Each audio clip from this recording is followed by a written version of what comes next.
Picture this. It's World War II. Germany is unleashing a whole new kind of war. Lightning fast, aggressive, and all coordinated by radio. But these aren't just any radio messages. They're sent in a complex code. A code the German High Command was convinced was absolutely 100% unbreakable. And for the Allies, this was a massive, massive problem. So that was the big question, right? How in the world do you fight an enemy when you have no idea what they're doing next?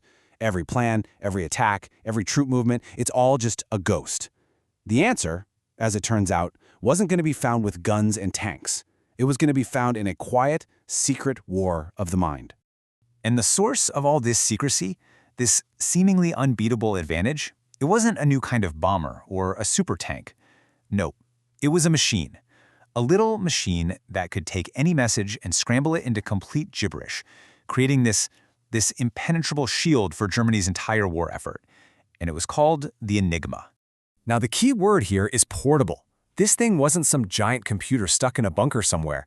It was small, compact, something you could take literally anywhere. On a submarine, into a general's command post, right up to the front lines. And because of that, it became the absolute backbone of all German military communication. So how did this thing actually work? Well, on the outside, it kind of looked like a fancy typewriter. An operator would press a key, let's say A. An electrical pulse would shoot through this incredible maze of rotating wheels, or rotors, and a plug board that completely rewired the alphabet. A second later, a different letter would light up, maybe a Q. But here's the genius part.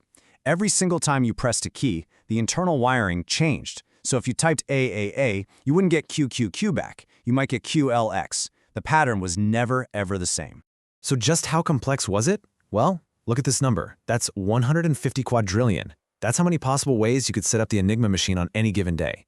Trying to guess the right setting by brute force? That would be like trying to find one specific grain of sand on every single beach on planet Earth. It was, for all intents and purposes, impossible. But, impossible is just a word to some people. Long before the British even started their famous code-breaking operation at WWII, mathematicians from another country were already chipping away at Enigma secrets. And this is the part of the story that so often gets overlooked, the Polish breakthrough. Okay, so let's walk through this, because it's so important. It all starts with a bit of good old-fashioned spying in 1931. But the real magic happens in 1933, when this absolute genius, a Polish mathematician named Marian Wierzchowski, takes those documents and uses pure math to figure out the machine's internal wiring. For years, the Poles were actually reading German messages. But then, in 1938, the Germans leveled up, adding more rotors and making it way more complex. The Polish methods just didn't work anymore. And with the German invasion about to happen, they made a decision that would change the course of history. I really want you to get this. The gift Poland gave to Britain and France wasn't a magic key that unlocked everything. It was something way more powerful. It was proof. They proved that this invincible machine could be beaten.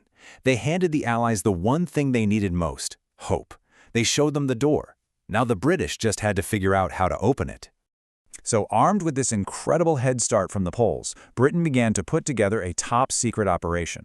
This war wasn't going to be fought on the beaches or in the skies, not this part of it anyway. It was going to be fought in the quiet English countryside, at a place that would become legendary, Bletchley Park. They called it Station X to keep it secret. It was perfectly placed, right between the two biggest brain hubs in the country, Oxford and Cambridge, which was basically a recruiting goldmine. And the mission here was something totally new, to take code breaking, which had always been this quiet academic pursuit, and turn it into a massive industrial-scale intelligence factory. And you've got to understand, the people they needed for this factory, they weren't soldiers. The head of the whole operation, a guy named Alistair Denniston, he knew he needed a totally different kind of army. He needed an army of academics, mathematicians, linguists, even crossword puzzle and chess champions. As he put it himself, the job required men of the professor type. And among these professors were some of the most incredible minds of the 20th century. People like Gordon Welchman, who had come up with ideas that completely changed how they attacked the problem. And of course, Alan Turing, a genius whose ideas about mechanized code breaking would literally invent the field of computer science. These were the rock stars of Bletchley Park. So the dream team is assembled, the mission is clear, but there's a problem. The Germans are smart, and they keep making Enigma more secure. Just as the team at Bletchley was getting up to speed, the Germans changed their procedures, and the old methods were suddenly useless. The codebreakers realized their next breakthrough wouldn't come from attacking the machine's perfect math. It would come from attacking the very imperfect humans who used it. You see, the original flaw, the one the Poles had so brilliantly figured out, was just a simple procedural mistake. To make sure there were no errors in transmission, German operators were told to type out the unique 3-letter setting for their message twice at the start. That little repetition, that tiny stutter in the code, that was the crack in the armor that let the code breakers in. But then, in May 1940, and the timing here is just brutal, it's right as Hitler is about to invade France, the Germans fixed the mistake. They stopped the double encryption. And just like that, overnight, the crack was sealed shut. Bletchley Park and the entire Allied command went completely, terrifyingly blind. Think about that for a second. The German fix meant the machine's security was now, mathematically speaking, pretty much perfect. No more easy patterns, no more repetitions to look for. So, what do you do? What do you do when the machine itself is unbreakable? Well, you stop looking at the machine and you start looking at the man. This is where a young mathematician, John Harrell, had an incredible aha moment. He just put himself in the shoes of some German radio operator out in the field. He's tired, he's rushed, he's probably a little lazy. Is he really going to follow the rules and pick a totally random starting position for the rotors? Or is he going to take a shortcut? Maybe just move the wheels a few clicks from the default setting? This amazing psychological insight, which they called the Harrell tip, was the brand new key they were looking for. And this wasn't just some clever theory they scribbled in a notebook.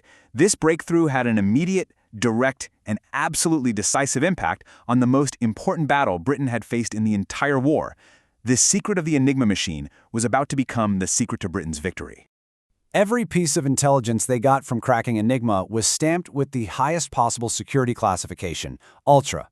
And look, it's not being dramatic to say this, Ultra intelligence didn't just help the war effort. It fundamentally changed the entire course of the Second World War, starting with a desperate fight for Britain's very survival.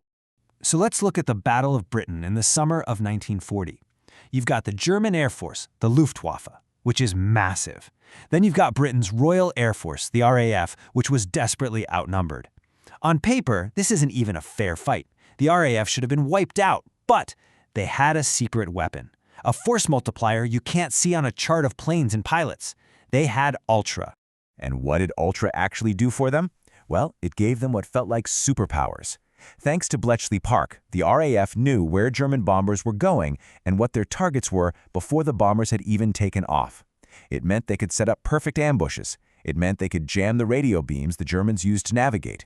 It meant that with their very limited number of fighter planes, they never wasted a single pilot or a drop of fuel on a random patrol. Every single mission had a precise, deadly purpose. And the result? The Luftwaffe was shattered in the skies over England. Hitler had to scrap his plans to invade Britain entirely. The nation was saved, and it was saved by those men of the professor type sitting in quiet little huts armed with nothing more than pencils, paper, and the power of their minds. So much of a world war was turned and ultimately won because one side could read the other side's secrets.